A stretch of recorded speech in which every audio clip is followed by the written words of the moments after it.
Oke, kita kembali di channel kesayangan kita, tentunya di MTL Lele. Nah, pada kali ini kita akan membahas mengenai pemilihan bibit ikan lele terbaik. Jangan lupa subscribe ya. Langsung aja kita bahas mengenai pemilihan bibit ikan lele terbaik itu, supaya kita dapat membudidayakan atau kita dapat membesarkan dari bibit tersebut, sehingga kita dapat panen dengan hasil yang kita inginkan. Tentunya hasilnya sangat memuaskan ya. Di sini kita akan membahas mengenai langkah-langkahnya. Jangan sampai salah dalam pemilihan bibit. Tentunya kita ada syarat-syaratnya. Kita akan bahas tuntas di sini. Nanti misal ada kekurangan dan kelebihan, mohon di komen sehingga dapat diperbaiki menjadi masukan untuk teman-teman semuanya. Yang pertama, gerakannya lincah. Gerakannya lincah itu seperti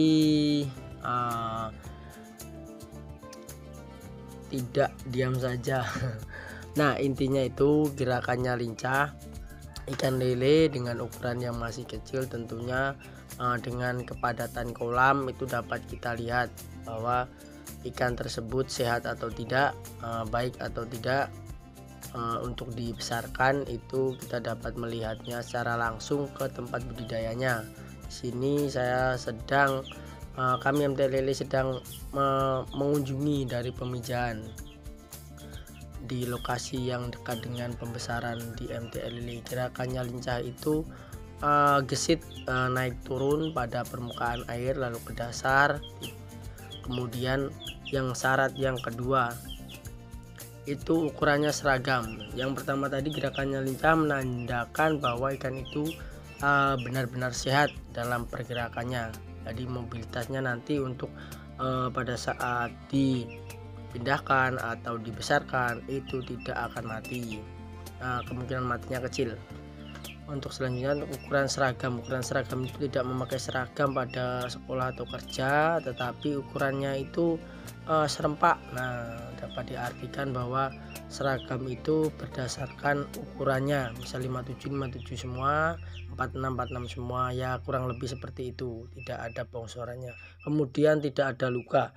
Tidak ada luka itu pada bagian yang dapat kita lihat dengan mata telanjang, atau kita tidak bisa melihat dalam ikan tersebut ya. Yang dapat kita lihat yaitu pada kulitnya saja, mulai dari ujung kumis maupun ujung ekornya itu tidak ada luka seperti koreng atau lainnya.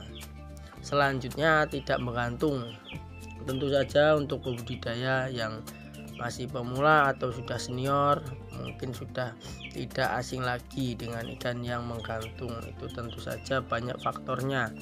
Yang terutama itu pastinya ikan tersebut tidak sehat, karena menggantung itu kan berhubungan dengan gerakan yang tidak lincah tadi. Ikan yang tidak menggantung dipastikan sehat dengan gerakan yang lincah seperti yang disebutkan pada sebelumnya. Kemudian air kolam tidak berbau, tidak bau dan pekat dan tidak pekat. Ini maksudnya bau dari air kolam ini berpengaruh pada budidaya dari benih ini.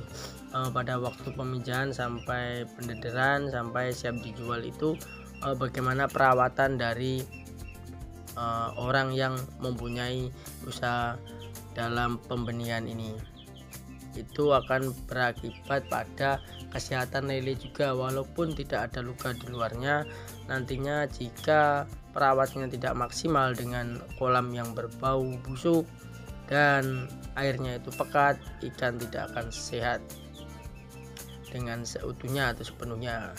Ini kita dapat melihat bahwa ikan-ikannya sehat karena penggantian air itu dilakukan secara rutin dan sesuai kebutuhan ikan. Lalu kesimpulan yang dapat kita sampaikan pada video kali ini, kita harus benar-benar memilih dengan teliti untuk budidaya kita atau pembesaran kita pada ikan lele ini dapat menghasilkan yang memuaskan untuk secara berkelanjutan, sehingga kita dapat melanjutkan usaha dengan mempunyai acuan tertentu dalam pemilihan bibit. Terima kasih, semoga bermanfaat. Sampai jumpa di video berikutnya.